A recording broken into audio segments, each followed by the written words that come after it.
former Fulton County District Attorney and Sheriff. Formerly a judge, and he knows a little bit about how these things go. From Mohawk Valley, legal eagle, lawman. He is the Sheriff of Fulton County, New York. Just such an amazing guy.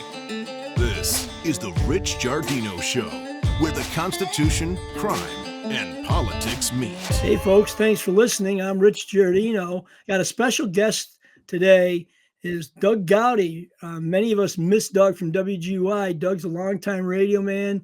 Before 4 years at GY in Albany, Schenectady. He was in Boston for a while, and before that, he was other places. But he's originally a New Yorker, so he gets it. But before we start, I've got to disclose something. I would not have the podcast had it not been for Doug. For several months, Doug would have me on every couple of weeks to talk about legal topics, criminal law, changes in bail. And then they let me do several guest hosts slots a couple times a month. And as a result of that, somebody picked me up and said, you ought to do a podcast. So that's the genesis of the Rich Giardino Show. And so I'm pleased to welcome Doug Goudie. Doug, how are you today? Sheriff, long time, my friend. How are you? Good. It's like turning the tables for me. Now I get to interview you, and it's like, and just by the way, yesterday was my birthday, and that holds a special place because I tried to stump Doug with the number one song the week I was born, and somebody leaked it to him, and he was trying everything, and then all of a sudden he hit out the number one song for December 1958 when I was born was "To Know Him Is to Love Him." And somehow Doug got a hold of that, but his kids sang happy birthday to me, which was a special treat. I remember that well. Appreciate it. By the way, speaking of songs, Sheriff, my daughter Eleanor is here, and she's got a quick little message for you. Every time I hear Hotel California, I think of you. Oh, you mean by Alabama? By the Allman Brothers. You said the Allman Brothers, yes. But I know now. That daughter, she's going to soccer a little bit later on. Ella, how often does that song come on, and do we not always go, Sheriff Giardino, we're thinking of you? Ever since that interview, every time we turn on the radio, it's always on. Well, it was so funny because your dad and everybody else just piled right on the poor sheriff. They were all laughing. It's the Eagles. Everyone knows it's the Eagles. Everyone but me knew it was the Eagles. So, all right, we'll get ready for soccer, for goodness sakes. Okay. So, Doug, tell us a little bit about when you do interviews and stuff, who were some of your favorite interviews along the way? Because you interviewed quite a lot of people, both locally and when you were out of Boston. Can you tell us about some of the inspiring people or amusing or interesting interviews you might have had? Yeah. I mean, of course, after me, the second and third choice. Sheriffs are interesting because I've interviewed a lot of sheriffs over the years.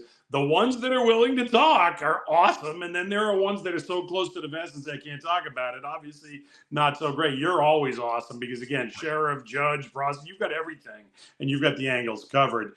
But, as a general rule, wrestlers are always awesome. I interviewed The Rock once, and he was everything you would want him to be, including picking up the phone of my producer and calling her brother on his birthday, as if The Rock didn't have enough to do, but he did that, and he was great. Hulk Hogan was great. We interviewed him with his daughter. She was putting out an album, and they were just all really good. The Giant, we had him on once, and he picked up the weather woman that I worked with at the time, literally picked her up like she was a sack of potatoes and was like doing this. It was unbelievable how big he was. But they were great. Hockey players are generally pretty good too. They get it. I interviewed a lot of the Bruins when they won the Stanley Cup and back in 2011, and they were fans. Least favorite, to be honest with you, Sheriff, are politicians because they're often just working an agenda and talking, off of a memo, and that's not of interest to me. It's not from the heart. So there's a lot of politicians I can tell you that I've had really bad interviews with. Yeah.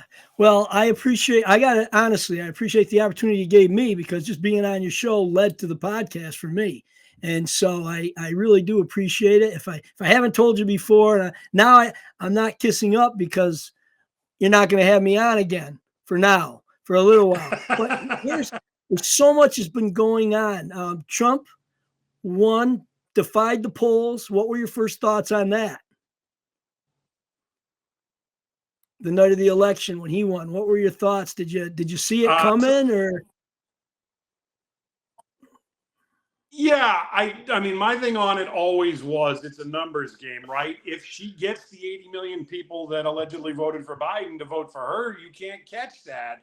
But would there be enough people that said, you know what, though, we don't love her? Because I knew they wouldn't love her. The question was just how many people would sit it out or would go a different way. There was more of that than I thought, and it actually wasn't as close as I thought. And in hindsight, you can see all the reasons why she lost as much as he won. And it's easy to look at now. But at the time, it was always a question of would there be enough that said, we can't do this anymore. We can't keep on this path.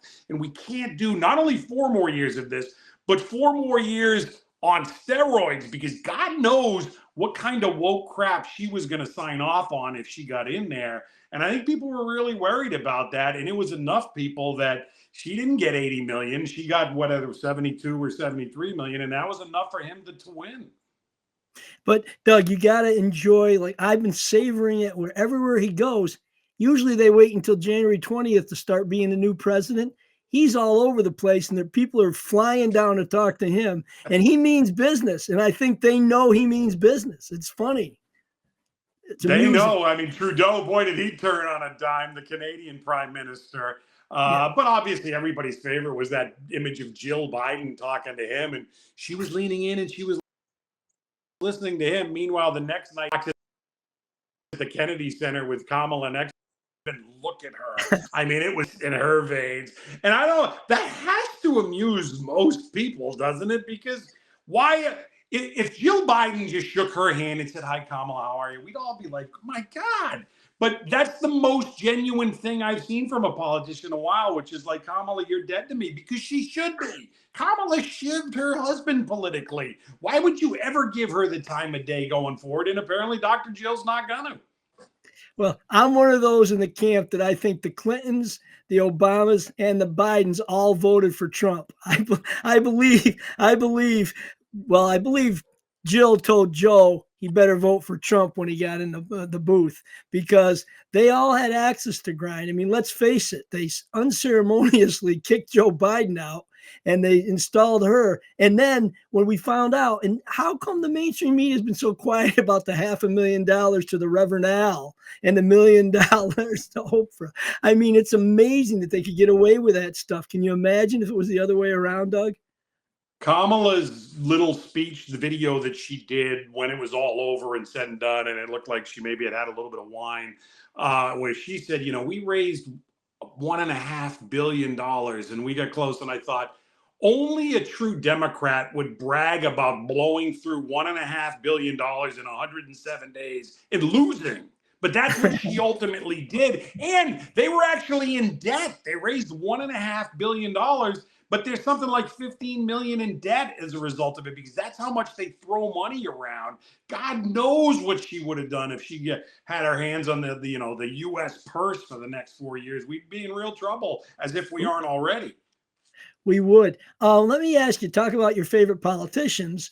Andrew Cuomo, and a year and a half ago, we were talking about Andrew being in the poll that he could beat Adams. Now Adams has got trouble.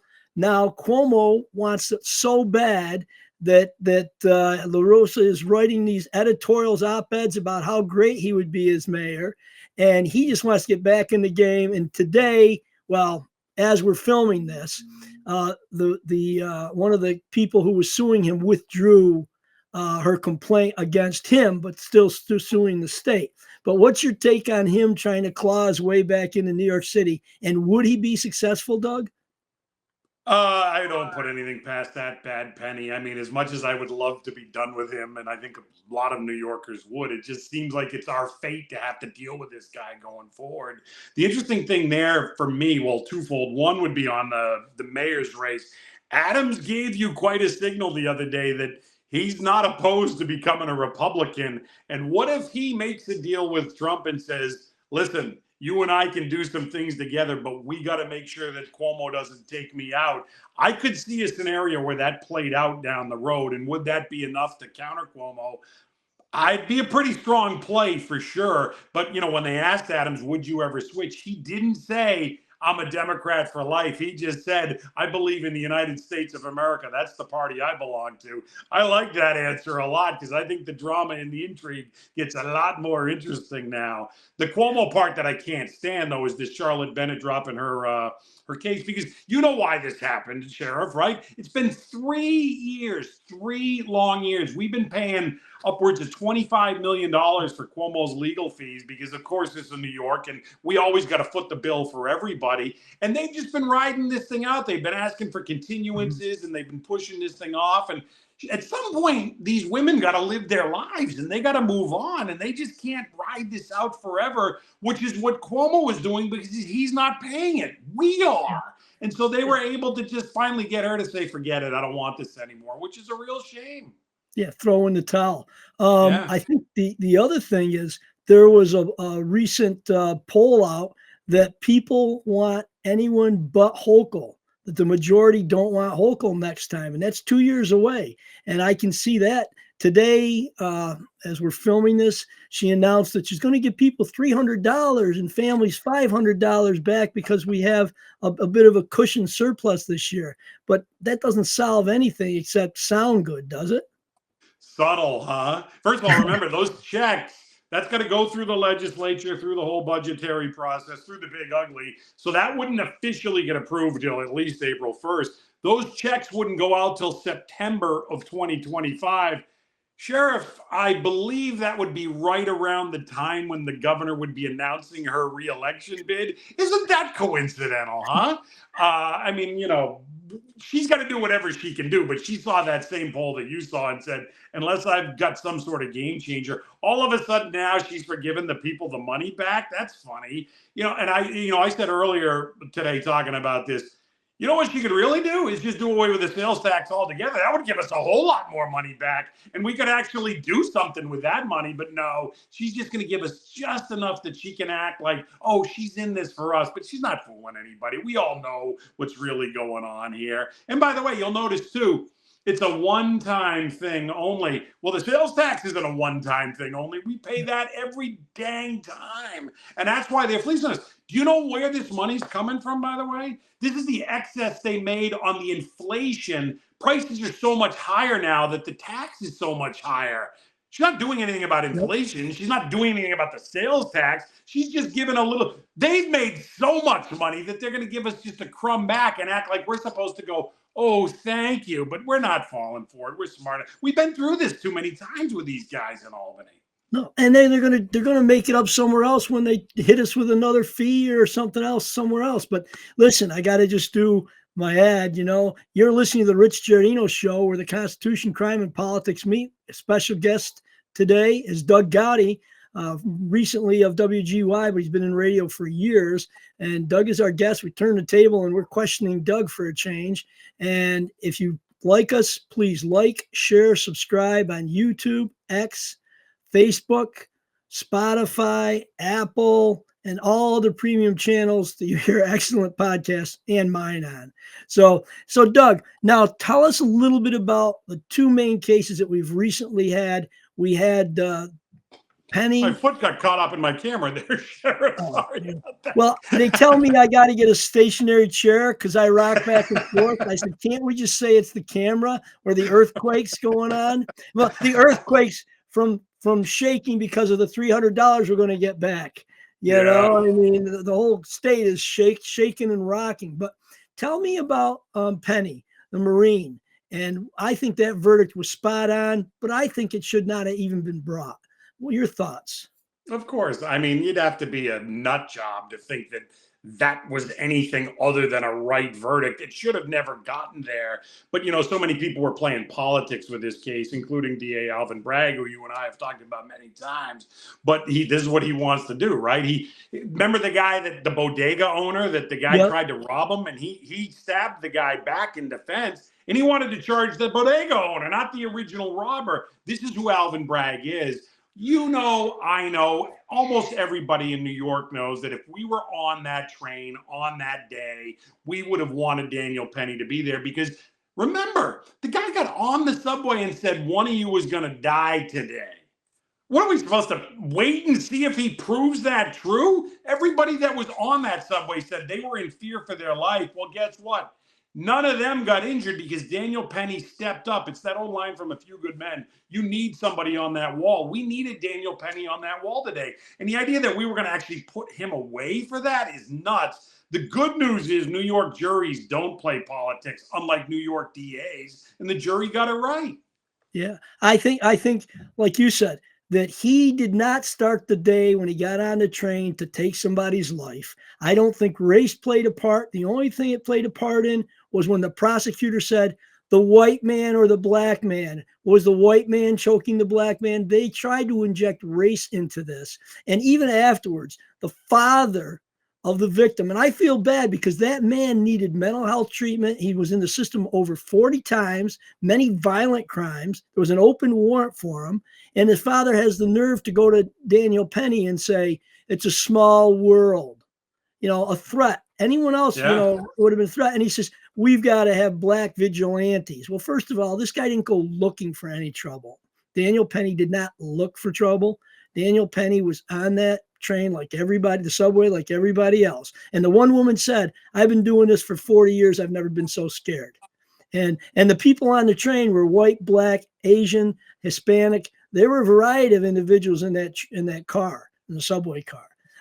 I do think that it's a disservice, the father to say the system failed his son, the justice system. No, where the system did fail the son is they didn't get him the mental health treatment that everyone knew he needed.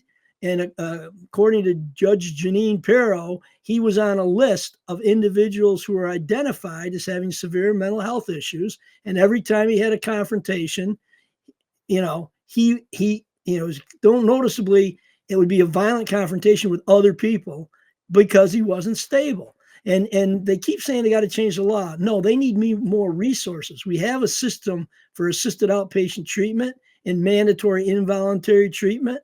So they needed more, they need more people, more practitioners and more beds and more facilities, frankly.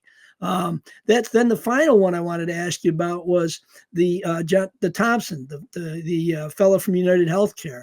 The reaction online, I don't care how small it is disgusting when people are cheering this guy on because people had a bad experience with insurance. I don't care how bad your experience was. We don't cheer people on being killed.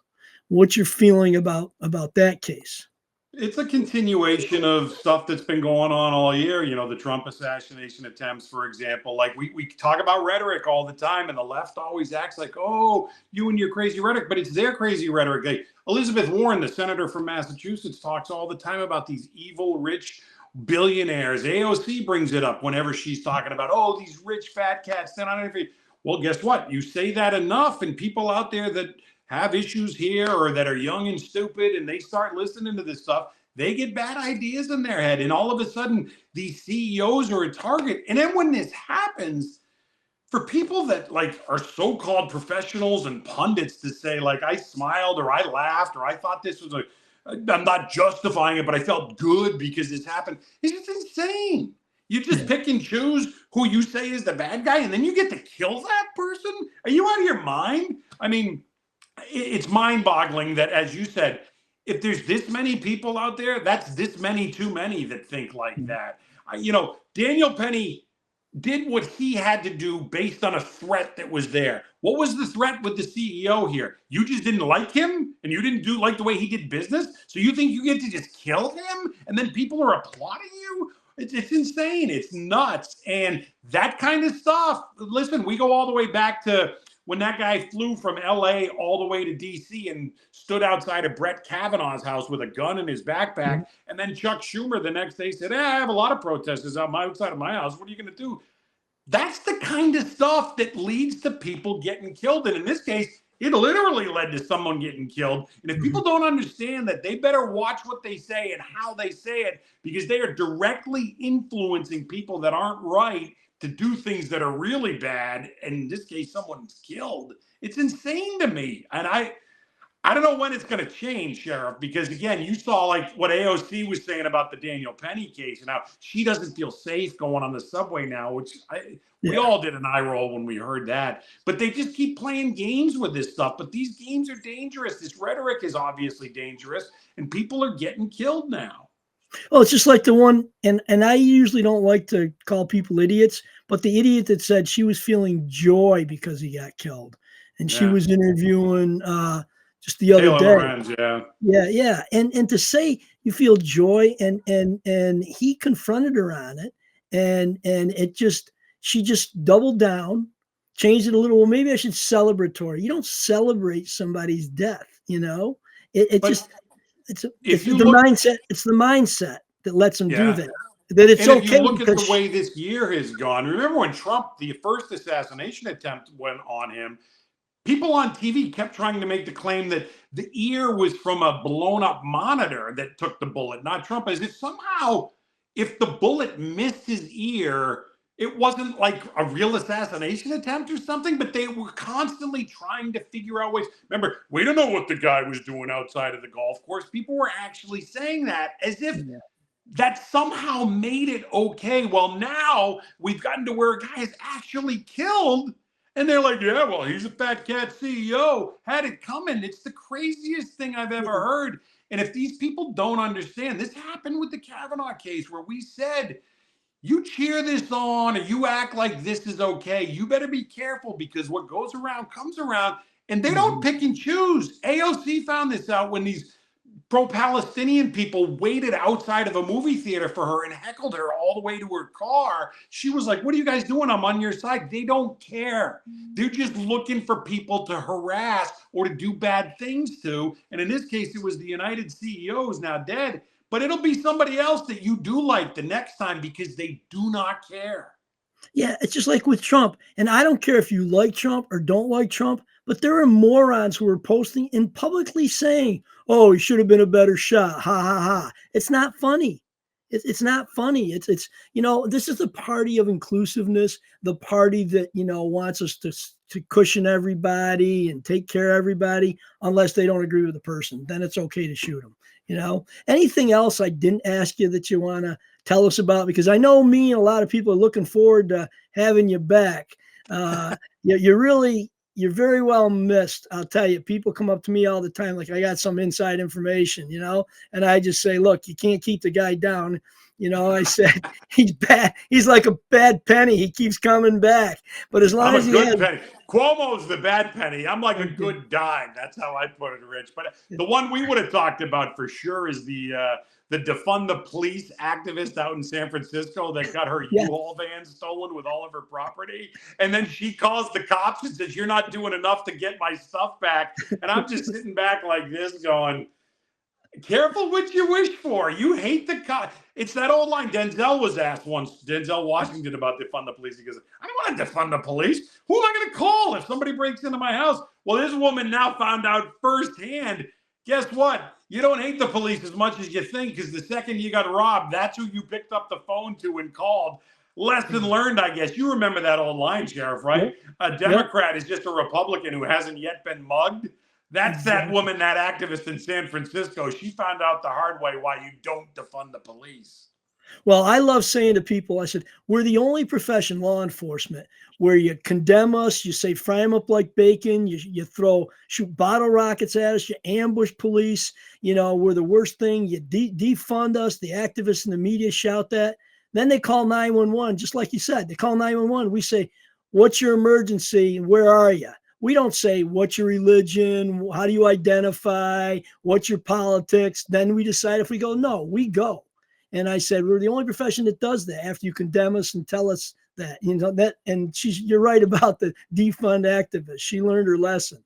So, hey, listen, thank you very much for taking some time and being out with me. Really appreciate it. And look forward to the return of Doug Goudie. Thanks a lot. I'm taking my daughter to soccer practice. There's a good chance Hotel California is coming on, and her and I are going to smile when it does. You never let things go, man. You're worse than my puppy. She lashes onto my legs and she won't let go. Okay, I get it. I screwed up. Hey, thanks I'll an tell you awful what. lot. Let's end on a happy note. 2 words for you, Sheriff. Merry Christmas. Merry Christmas, Doug. We can say Merry Christmas, can't we? There Very you go. good. Thanks a lot. You've been listening to Rich Giardino and Doug Goudie on the Rich Giardino Show. Like and subscribe to The Rich Giardino Show, part of the Elite Influencer Network, wherever you get your podcasts. And we'll see you next time on The Rich Giardino Show, where the Constitution, crime, and politics meet.